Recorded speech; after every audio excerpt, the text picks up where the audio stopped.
something I noticed in the Avatar world, at least from Wan's time period compared to the modern, or I guess not modern, but the era of The Last Airbender and then Korra. I'm wondering if you guys think that the benders got slightly weaker over time. Because the primary example that comes to my head is sort of like how the airbenders would glide on the clouds. So they're essentially like almost like flying or surfing in the air. And then it seems like these days nobody else can do that. That's one example. What do you guys think? Okay, this is very tough after watching Korra because I would argue it'd be the opposite. Because I feel like, for example, lightning bending seemed to be tough in the last Airbender thing, Yeah, yeah. but there's a bunch of lightning benders in Korra. Like everyone's just good at it all suddenly.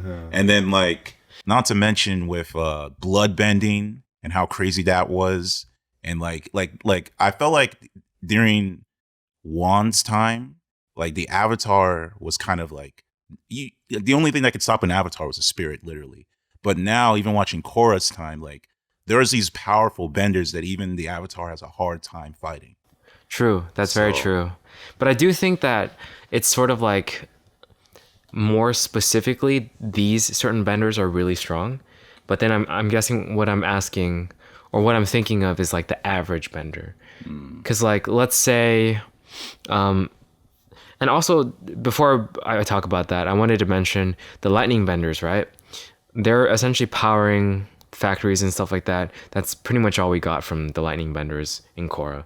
I don't remember another time besides Mako using it. yeah, that's true. And then there's that one guy who tried to use it Right, to, right, like lightning bolt Zote. yeah, yeah, him. That's the other Yeah, guy. yeah, the guy who got taken by Amon or taken his bending away by Amon, Yeah, but he didn't hit Amon, and also not to mention, Mako did hit Amon, and Amon basically just got back up and was totally fine.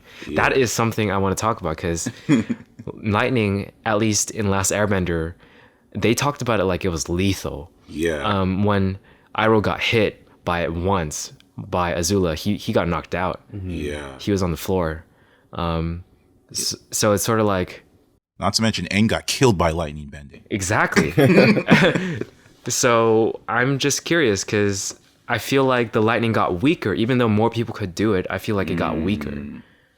You think that the actual physical strength of the lightning got weaker? Is that what you're saying? Yeah, because unless Mako chose to hold back, which I don't think he did, because he was about to be essentially taken by Amon, right? Yeah, his bending's gonna be. Yeah, I don't think he was holding back, so it didn't kill Amon, and that's what I'm. It didn't even like knock him out. He got right back up. So that would Yeah. assume then that the skill Well, actually, of the bender would influence the strength of the lightning, which I don't know if that would be completely out of like the realm of possibility, because you can make the assumption that the strength of the bender or the strength of like fire bending would be influenced by the skill of the bender. Like, Right. yeah, I think that that's not necessarily out of, maybe just because at that point Mako is not very skilled in lightning bending could be an explanation as to why it True, wasn't but strong enough. I mean, she later on, you know how he used lightning bending on the psychic waterbender, Yeah. and then I think she straight up died. Yeah, she died from that. I saw that. Yeah, but like, I think that happened because she was a waterbender and she was using water, and then the amount of water she had on her really helped conduct that electricity, and that killed her. But it's sort of like I guess I feel like they weakened lightning bending is what I'm trying to say. I mean, I guess that goes back. I kind of see what you're saying, because it's like going back to that, like the fact that he accidentally. Well, I don't know if he purposely killed her. I want to assume that Mako wouldn't purposely kill, but let's just say he accidentally killed her. That's interesting that she got accidentally killed, but Amon didn't get accidentally killed. Exactly. They're both waterbenders, so you would think that would be kind of the case versus like again, even when Aang was trying to redirect lightning, like he was gonna die if he didn't redirect lightning. So I mean, then again, he was getting purposely killed by Fire Lord Ozai, and they did have the what's it called, the Sozin's comment on their side. But still, I do think that yeah, there's some merit to what you said about the whole like. It does seem like going back to the fact that people can use lightning bending, and it's just like people can survive from it. That does seem like it. Yeah, there's some merit behind like, did it get? Although people can use it, did it get weaker, or did it like this is not as strong as it used to be, or so? Yeah. So here's how I kind of see things as far as like the overall structure of the show and the bending that we see in the shows, where you talked about how in the time of Avatar 1 that there were airbenders who could, fly on clouds and stuff like that. And that seems to have been something that was lost over time, or people forgot how to do, or people just weren't able to do. I think that one of the things about human history that we know about currently is that it's not, the history of human progression is not exactly linear. Mm-hmm. So there's not an assumption that we're continuously building on the history of what has happened before us, because there is knowledge in history that has been lost.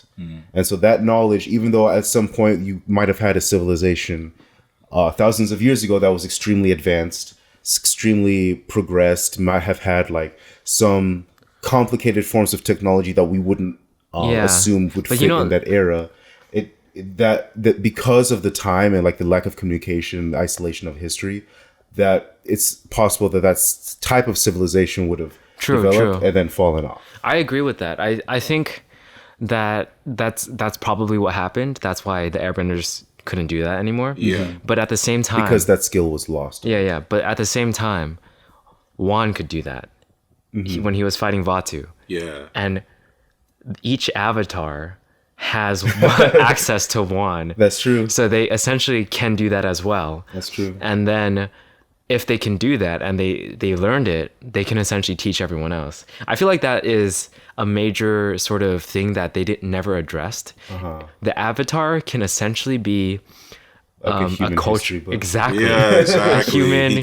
She could, or he could, whatever. Yeah, that is an incredible like thing. Yes. True. However, I think that when you place that kind of responsibility or ability on a single individual human being, you're gonna end up with mistakes. I don't think that it's too far-fetched to assume that like the farther back you go, the harder it is to retrieve information. Yeah, that's true. Yeah, I mean that seems to be the case, especially with like Aang. Right.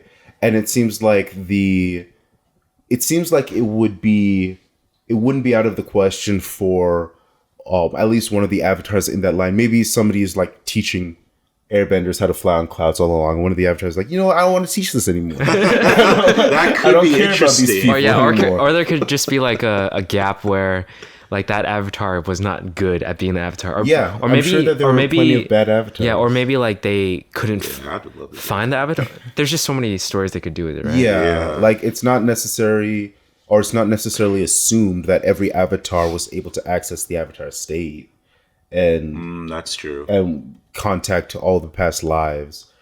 So yeah, I don't know. I think just the fact that it's in one individual being at any point in time introduces a lot of variance. There are a lot of different factors that could have affected transfer of knowledge over time. I do feel that skill would have been very nice for it. It would have been. But I wonder if they were for like copyrights, because it'd be like, Nimbus. Yeah. I was literally thinking that. This is just Dragon Ball all over again. Yeah, no. It would have been cool though, but yeah. That would have been dope.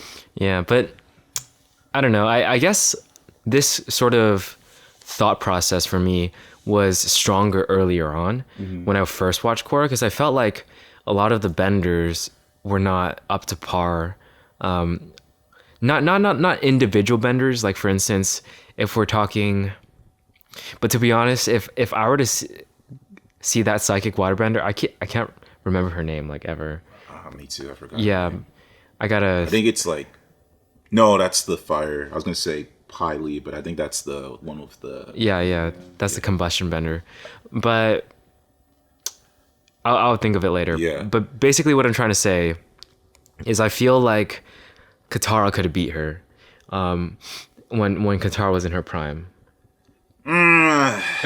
This is okay. I would say this: if Katara, when she had bloodbending and she had to use bloodbending, yes, Yeah? for sure. But I feel like just Katara, no bloodbending, because I don't know. That girl again is assassin, and it's like there's certain. I don't know. I just feel like she like Would she be effective fighting against a waterbender? Since like, I mean, she did fight against Kaya, which was Katara's daughter, yeah, okay, and she won. So, that's true. yeah, Okay. yeah, but okay, I'm trying to say that because these four are considered like some of the strongest. yeah, Well, not Zahir, but those three were considered some of the strongest benders. Right? Zahir got airbending later, so they are a good measurement. And I do think Pili is probably extremely powerful. yes, yes. And also Gazan.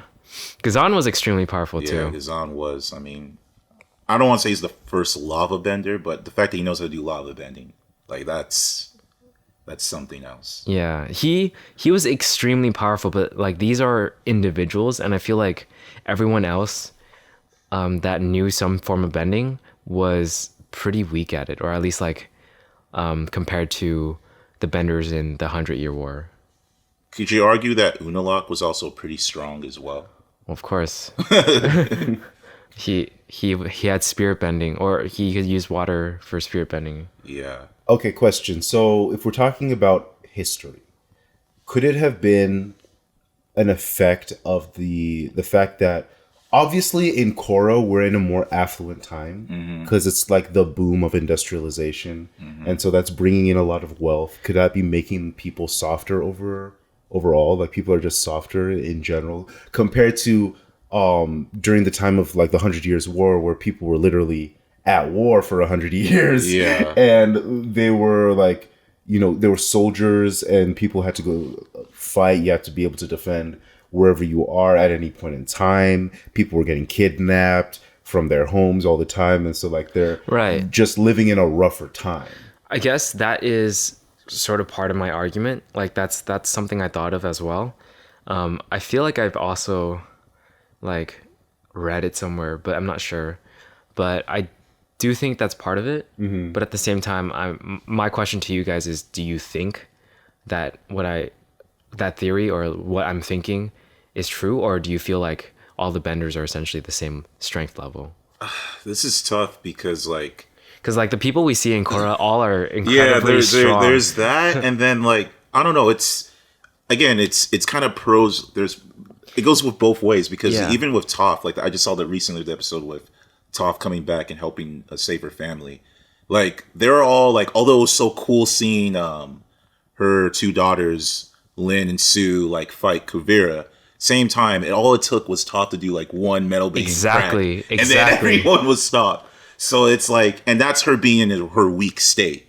So that kind of makes me wonder that, okay, if Toph is in her weak state and she can do that. Yeah, she can stop an army by herself. So I do kind of wonder the strength. So that's partially why there's part of me that does agree with that. But then, I don't know, it's just like. It's tough because there's so many new skills we see Yeah, that's in another Korra. thing. There's Yeah. so many new skills. And I think that's also part of it. So the thing about Korra is that it shows us kind of the opposite of what happens with when we compare it to the cloud bending. Can we call it that? Sure. Yeah. Flying on clouds. When we compare it to that, where if you have a skill at a point in history where communication is more accessible, then that skill can more easily be transferred to more people. So we see that with the lightning bending going from Yeah, because Last they didn't Airbender to explain Korra. it, but that must have been it. Because there's I think what I would say, going back to with the whole, going back to what we said with the 100-Year War, I think that with Korra, it's more about technology focus because again, I'm watching Kavira. So it's like, I feel like what happened there is because they're so focused on the technology, they're putting all the strength in the technology rather than the actual bending itself. So I think that and they're could being be more dependent on that and not as dependent on developing their actual skills as a bender. But we can make the argument because going back to that scene where Mako is lightning bending and trying to stop the robot thing that Kuvira was in, like the fact that he can survive that, he has to be a powerful lightning bender. So I think going back to this goes back to the fact that if you give them the potential, put them in the situation where they need to, we'll see their strength. But because we live in a situation they don't. I don't doubt that they are the Bolin, Mako, the main cast are extremely strong benders. I just feel like the primary, the main like benders in general, like not the main cast, the benders in general overall are not as strong. At least when I see stuff like pro bending or just I feel like the Dai Li are exactly the same. But I don't know. Yeah, the Dai Li. Yeah, I have to rewatch Avatar: Last Airbender to see if the Dai Li were stronger. They might have been stronger actually, if thinking about it now, because I feel like the Dai Li did way more in Avatar: The Last Airbender compared to Korra, because in Korra they just got their asses handed to them. At the end. At the end, they just managed to capture like Kai and stuff. Yeah, that's it. And then in Last Airbender, they did damage. They were able to capture Jet. They were able to stall for Azula. Azula saw potential in them and like took them. So, that's true. She brought them to, during the Day of the Black Sun. She brought Dai Li Agent. Exactly. Yeah. So that's just crazy to think about it. So that's what I think. At least that's what I see. Maybe I'll need to do a bit more of a specific comparison, but yeah. What's your final conclusion for both of you? My final conclusion, the more I think about it, I have to rewatch Last Airbender to get a good, I think, Pacific comparisons, because right now my head is thinking about the main cast threats, and when I think of that, I'm like, no, but I think generally, it's definitely an interplay where you have in Legend of Korra, you have people who benefit from the skills that were developed before them and were able to be communicated to them, but also you have people who are more comfortable, and that is affecting their level of bending. Whereas in previous years with Last Airbender, we have people who were in rougher times but had less to work with as far as the skills. If they were going to do anything impressive, they had to develop something new, like Toph making up metal bending. Yeah. So I think that yes, generally, if you were to take the average, I would probably assume that the benders in Last Airbender were stronger than the benders in Korra, as in just a general, but also the benders in Korra would have more at their disposal to work with. Right. So okay.